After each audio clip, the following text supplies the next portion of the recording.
Tonight on The Devil Lives in Mexico, we bring you a story from the northern state of Durango. A story about brotherly love, a story about family secrets. Tonight's story is called The Crying Babies of San Salvador. Miguel and Raúl were brothers who grew up on a quiet ranch in Durango. With little else to do and a few peers their age, the two were inseparable. They worked together, played together, did everything together. Their mother was a religious and overprotective person, and the only time they ever experienced real excitement was when there was a wedding or a birthday party that took place in a neighboring town. One day, their brothers received an invitation to a big wedding in the city of Hidalgo. The prospect thrilled them, and they spent all day showering, shaving, and trying to look their absolute best. They also heard there was a shortcut through another town, and were excited to see what that place had to offer as well. But their mother grew anxious when she learned that they would be riding out. She warned them not to take a shortcut through a place called San Salvador, insisting it was dangerous and cursed, especially at night. Confused, but not wanting to upset her, the brothers agreed to avoid it. They realized that path would add an extra hour to their trip, so they tried to reason with her, but she wouldn't. She made them promise under no circumstances would they go to San Salvador, and they did. They didn't want to upset her anymore. On the way, they kept wondering why they were suddenly forbidding from going through a town that they'd never even heard of. But when they finally arrived, the celebration was in full swing. Whenever anyone from a neighboring town comes in, they're treated like celebrities, giving the very best to eat, to drink. It was a wonderful party. There were mariachis and piñatas. Everyone was having fun. Miguel drank and gambled while Raúl danced and charmed a woman named Esperanza. For hours, they laughed, ate, and reveled. They had never had so much fun in their lives, and being drunk made them all the more rowdy. By the time they decided to leave, it was nearly 3 a.m. They thought to themselves, maybe we should be taking that shortcut. Their aunt made them promise not to go through the shortcut, to go through regular route even though it took an hour longer. They promised, but as the night grew on, they were tired and cold, and realized that it would be a long time before they made it home. They began arguing about the way home.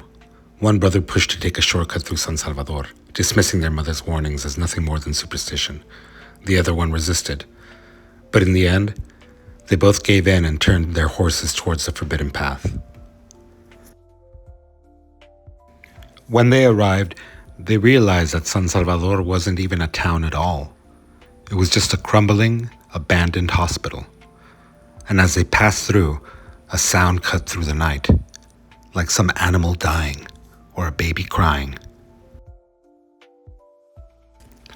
Whatever it was, they were convinced that they had to go investigate the sound. And as they crept closer and closer to the hospital, the sound just grew louder and louder. One of the brothers said, it could be a cat dying. It could be a coyote eating some kind of animal in pain. We need to go find out what it is. We need to go help it out. The other brother said, I'm not going anywhere. You can go on ahead without me.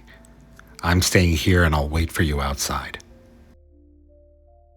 Feeling bold and cocky from inebriation, the younger brother went in, only to be terrified when he saw dozens of old metal cribs full of cobwebs thrown around the entire hospital.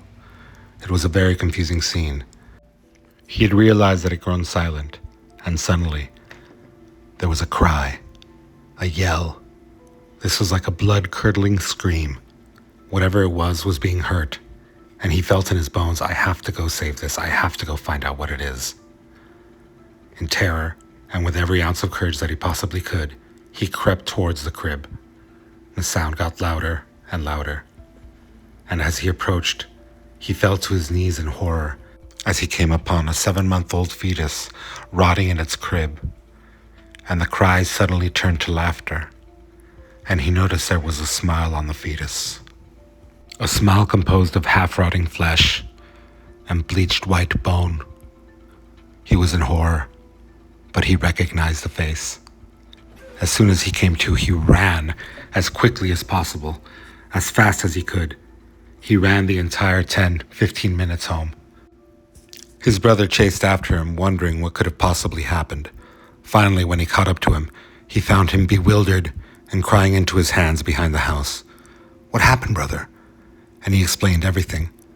About the cribs, about the sound, even the baby. And he said, "But the face. It was your face, brother." That's when the mother overheard and came down and said, "I need to explain something to you." The town of San Salvador used to be a military outpost.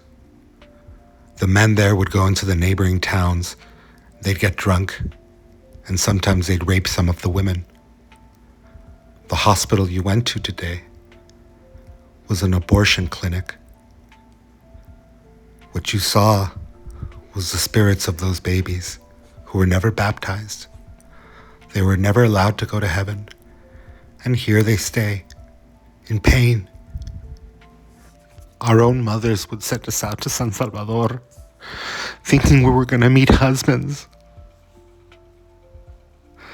What you saw, who you saw, is your older brother, Fernando.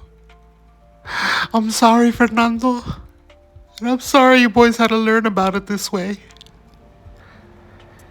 And the boys realized what had happened to their mother and never set foot in San Salvador again.